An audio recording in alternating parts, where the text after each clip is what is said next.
Hey everybody, you are tuned in to Hanging with Here to Zen, the show that is a place for people who love all kinds of music.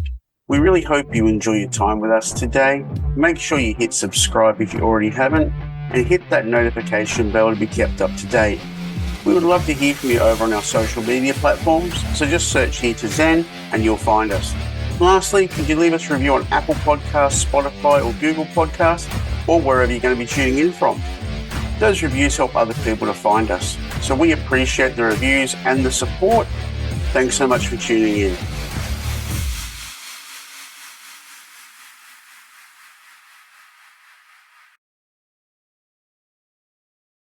All right, man. So we're like a week away almost from you getting here. When do you have to pack the bags and jump the plane? I get on a plane Monday morning at 4 a.m. Well, I leave to go to the airport at 4 a.m. and then we're in LA for a couple days for rehearsals, and then we're headed on to Australia. Okay, so I think you had a few members depart last year. So who's going to be joining you on this run? So the bassist that we've had for the last few runs is named Henry Salva. He's played with the Human Abstract, and he's also been part of our crew for probably 10 years. Guitarist is Ben. He used to play in the Kindred, which is our former drummer's old band. We're just picking those guys up like Pokemon balls. And the drummer we're bringing is a fella named HK. He works for Sheet Happens. He plays in Mandroid Echo Star. He also took Mike's spot when he quit his last band for our band. And now he's taking Mike's spot in our band when he quit our band for Greener Pastures. I like your work pool ethic in the band. You've just got this little work pool off to the side, and you just, like you said, picking them like Pokemon. We just all the Canadian bands that just can't get international success. We just we keep them in a little pool, and we pull from them when we need them. I've got to say, Canadians are the most revered. Hey, we need shit done. Let's get you in a band. So I was talking to my buddy the other day whose new record comes out today. I'm like, okay, let's get you on the podcast. Because, oh, dude, I can't. I got to go fill in with Steven Adler from Guns N' Roses. Wow. And I was like, okay, I'll talk to you next week then. And he was gone. But he's a Canadian. Yeah. Two of my closest friends are Canadian. They both play in Slash's solo band. Oh, cool. Yeah. Now, is it still Slash's Snake Pit? No, it's for the last since 2012. It's been Slash featuring Miles Kennedy and the Conspirators. Okay, I gotta keep up. I gotta keep up, man. And yeah, so it's again another evolving door of a guy from Alter Bridge, a couple of Canadians. Yeah. Nice. All right. I see that your Movember game kept going. Yeah, it went bad. I've always got a beard, and my mustache is okay, and I just assumed that inside of a month, as a 36-year-old man, I could grow a fucking mustache. I couldn't. At the end of the month, I still looked like had a ghost haunting my upper lip. You know what I mean? I'm glad you brought back the full beard, and yeah, so's my wife. We'll call it, fuck you, Movember, January. Yeah. So you'll be out here with Plini doing an opening set. Mm-hmm. How do you guys decide on what you're going to throw in the set when it's an opening slot? That's tricky, man, because it's got to be something we have not at this point rehearsed as the band we're being. You know what I mean? So it's widely dependent on HK, the drummer that we're bringing, what he's comfortable with, right? And he's been rehearsing wildly.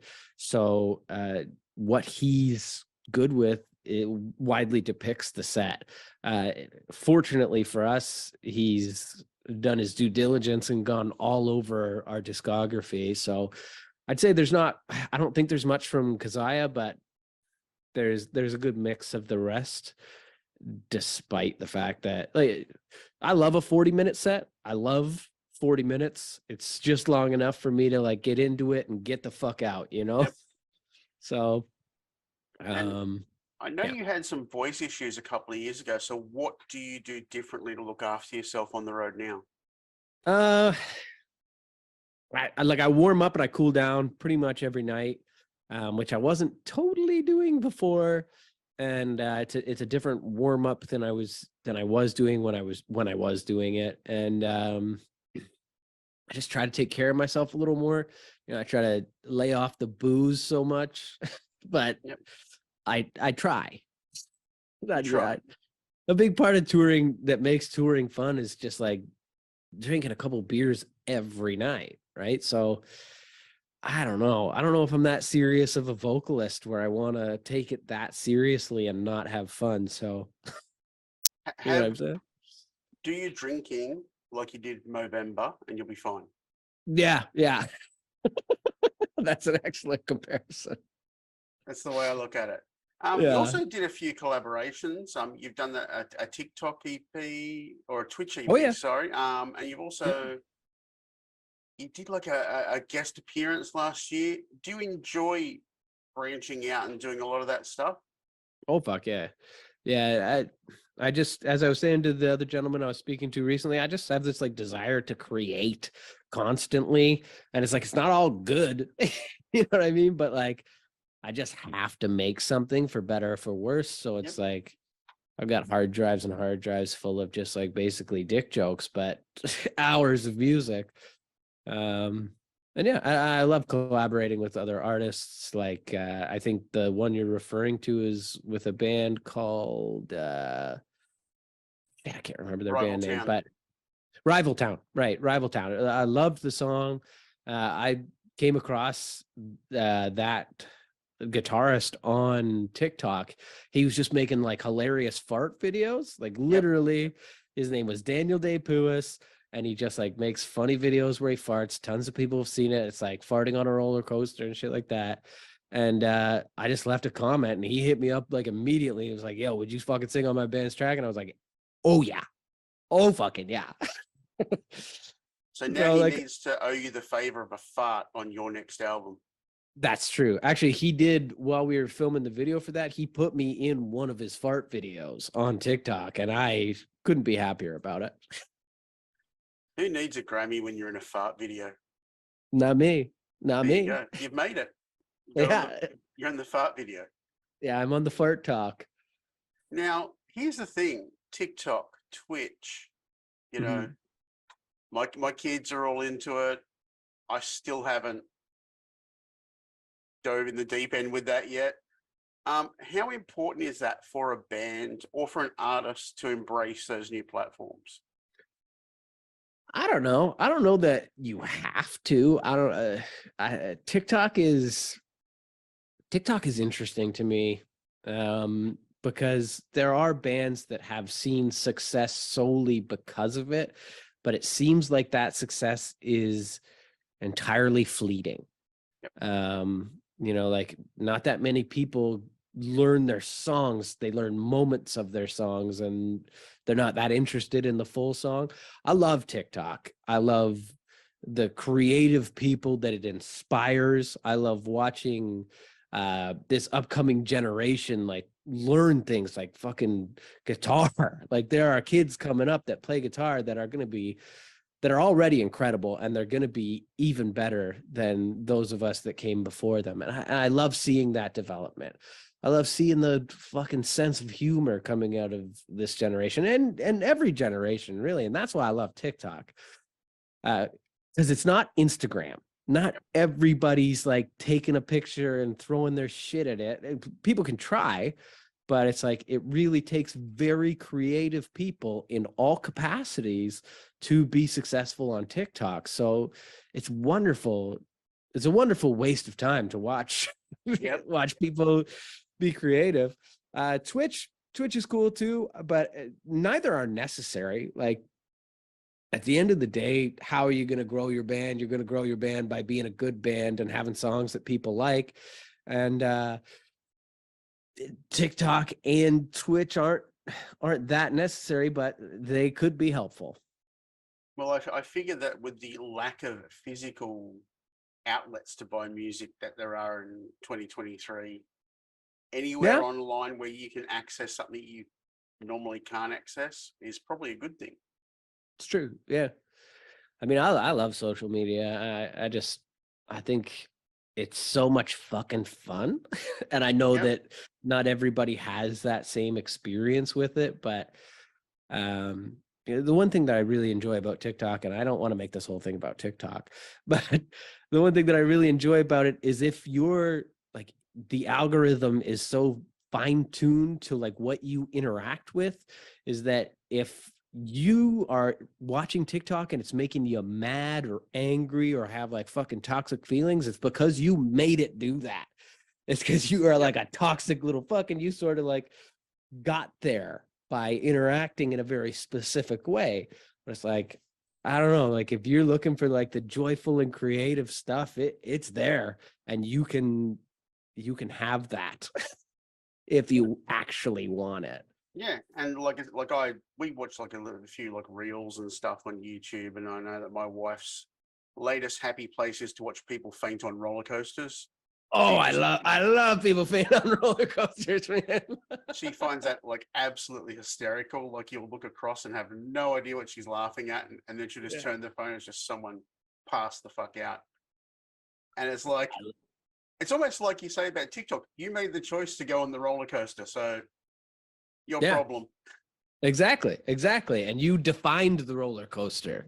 Yeah. You know, like there's a lot of people that are like, TikTok is just a bunch of like kids dancing. No. Oh, sorry. What happened? No. Now, back to the band. Like, it's while your last album came out 3 years ago and it was in the works for a long time, you, like every other band, got completely shafted and couldn't do a proper touring cycle on it. So you're probably finishing up the last lot of that now, but what are the plans for new music? Yeah, we are creating new music. I just received a like Google Doc right now that showed me where we are at with the creation of the next stuff, and we're fairly far along. There's, from an instrumental standpoint, there's 8 songs written. What we're gonna do with those songs, I don't know. Whether it could be a new record or whether it's broken up into 2 EPs, or whether, I don't know. There's a handful of ideas floating around with what we're going to do for it, but there is something coming from us fairly soon. Right.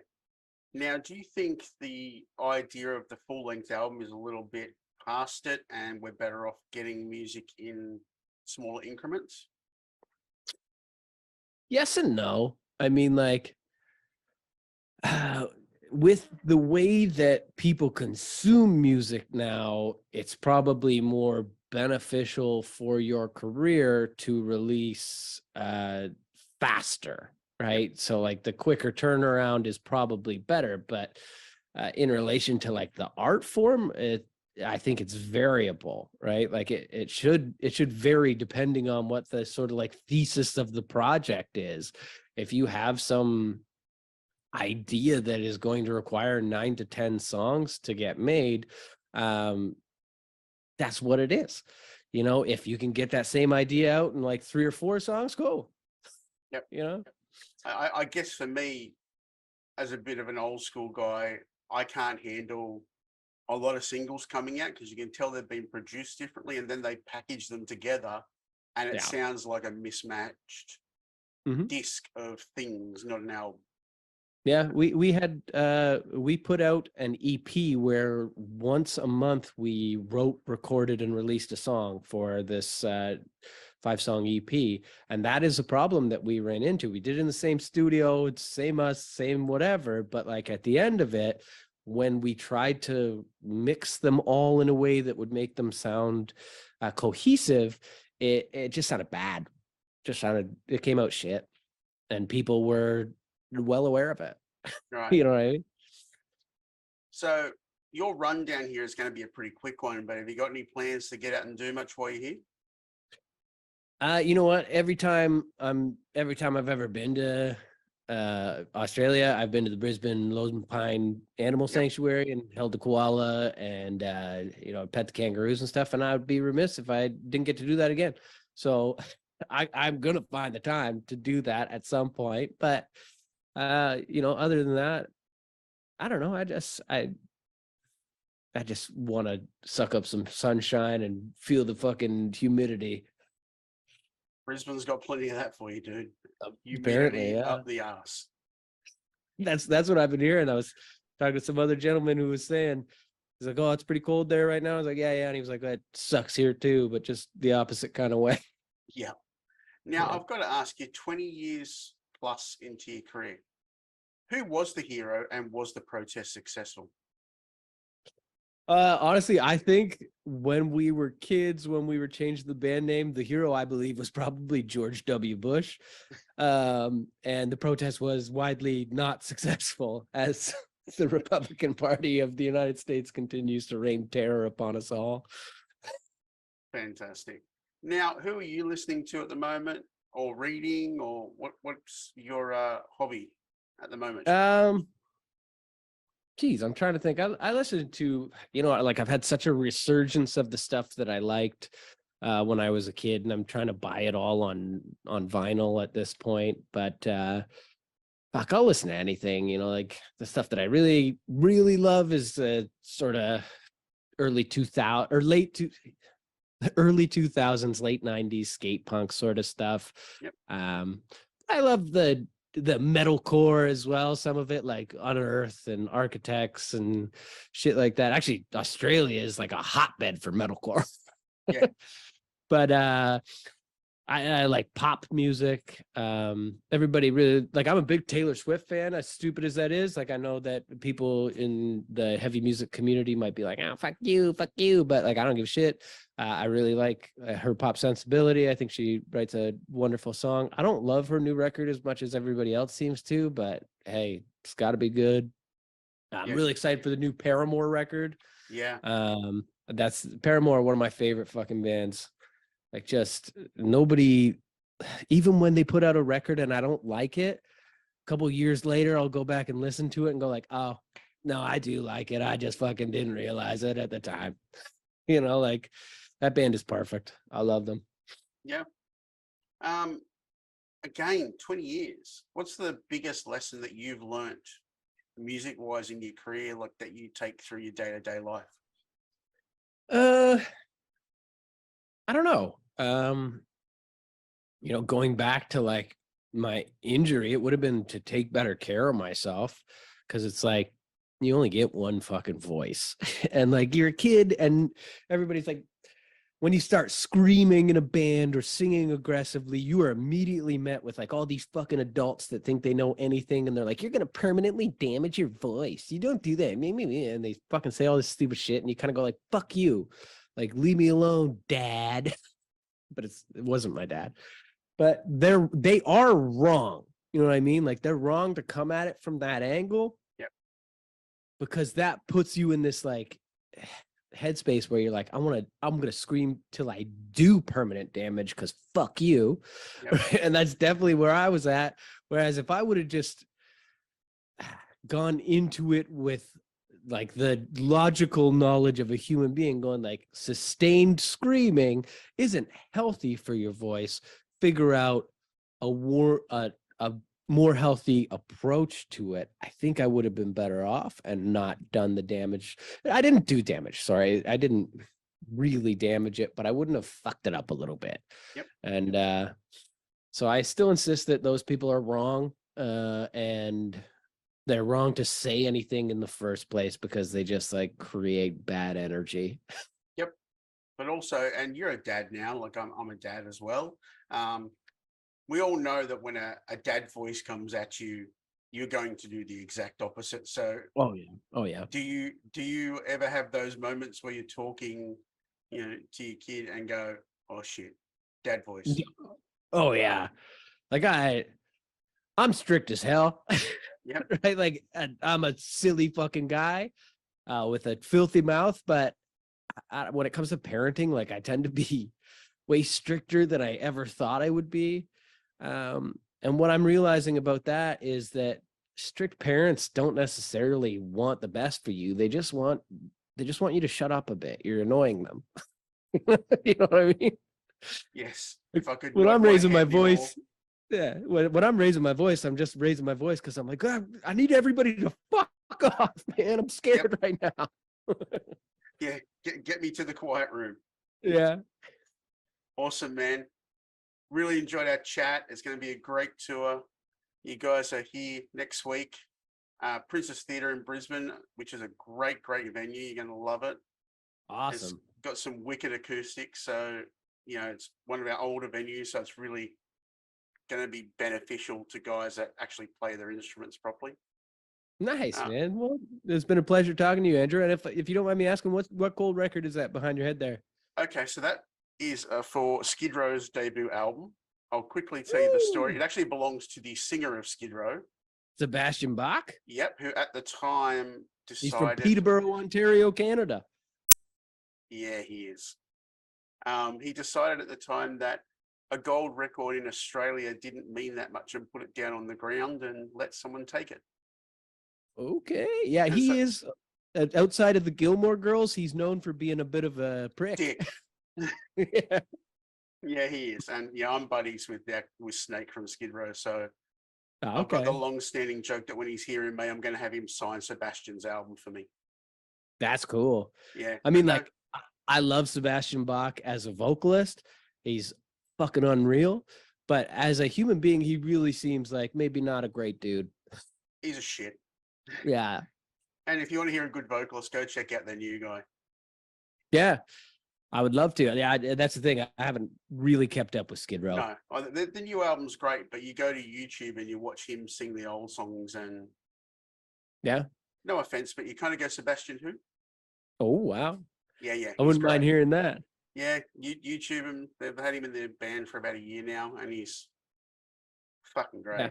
I'll definitely check it out. Like that Skid Row self-titled record is one of my favorites. Yeah, he sings that shit great. Sick. All right, man. I'll see you next week at the Princess. All right. A pleasure. Thanks, man. See ya. Peace.